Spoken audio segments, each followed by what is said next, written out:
War number 8, here's the scoreboard. GT40 up against number 2, TCN, at least number 2 in these rankings, 3 to 10. So TCN does get 3 off of GT40. GT40's average was under 2. So TCN continues to have a really strong defense, but they really struggled there with 10 death clear, and they're going to actually drop from 2nd in efficiency to 4th in efficiency just because of this war.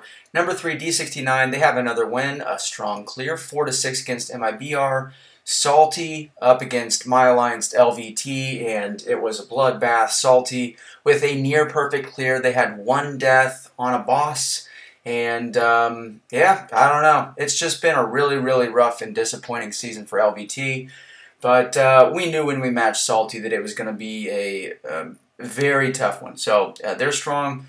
JA with a 2 death clear against DSVG. DSVG, I think that this is their 2nd match against JA. I could be wrong. I didn't fact check. I'm just kind of winging this. But DSVG has had the most brutal schedule that I have ever seen. They are just matching war after war, just the cream of the crop alliances. And they've had a pretty strong season. I think that they're 6th in efficiency. They just can't catch a break with matchmaking, and you gotta wonder if that bug in War 1, where they should have lost to Noon, but they got the win despite losing the tiebreaker on time, if that that gave them extra war rating points, that really screwed with the schedule, and I think that was definitely a curse for them. For Loki with a strong win against SGA, 4 to 7. Noon with another loss. They dropped to 4 and 4 on the season. They're actually 3 and 5 in game because of that bug that I just mentioned. But 11 deaths. And Sweet as Lions, they get a win. Finally, they're up to 3 and 5, 8 to 17 against an unranked opponent there. All right, let's get into the rankings updates. GT40 stays the same. Surprisingly, TCN stays at number 2 as well. It's, again, because they're getting a lot of points from those defense categories, and they are 2nd in strength of schedule. That definitely counts for something. They're still 4th in efficiency. That was just a poor clear by them. Salty moves up 1. JA moves up 1. And D69, despite the win and despite a 7-1 record, they moved down 2. And so, as I've kind of gotten into every update video, it seems like, the points in the top 5 are very close. The margins are very close. And Salty had a 1 death clear. They move up from 4th to 3rd in efficiency. They also moved up from 8th to 6th in strength of schedule. And then JA with a 2 death clear. They moved up from 6th to 5th in strength of schedule and from 3rd to 2nd in efficiency.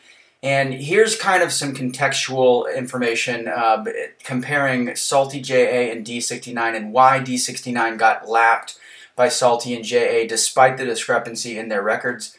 Salty has died 14 fewer times this season than D69 total. JA has died 18 fewer times than D69. So D69 is obviously having a great, great season. They are very, very strong. They're not an alliance you want to match right now, but that's ultimately the reason that this sheet was like, hey, we still think that Salty and JA are a little bit better.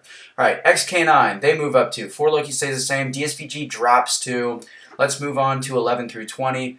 Legion moves up 3. SGA moves up 4, and that's because their strength of schedule jumped from unranked to 18th, so they're finally getting points in that category with their match against 4 Loki despite the loss, and they still have a good record as well, 6 and 2.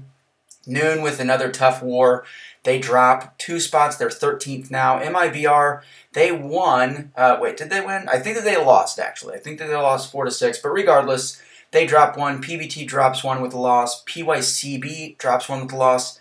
LVT stays the same. We are, like, barely above Sweet as Alliance. And if I had to compare the two, my first go-to is just the efficiency. Sweet as Alliance dies less. They're probably a stronger alliance, but this sheet thinks that LVT is just a hair above them at the moment, mainly because of the record, despite the record for LVT being a little bit misleading because we got some lucky wins early in the season. But anyway, Sweet as Alliance does move up 1 with the win. CIRR drops from 18 to 19, and then X5E, they're just hunkered down in that 20 spot. And it's mainly just the drop-off after the top 20 alliances is somewhat steep, at least relative to how the points in the sheet shake out. So anyway, That is it, guys. Leave a like and a comment. Let me know what you think, as always, and I'll catch you guys in the next update video.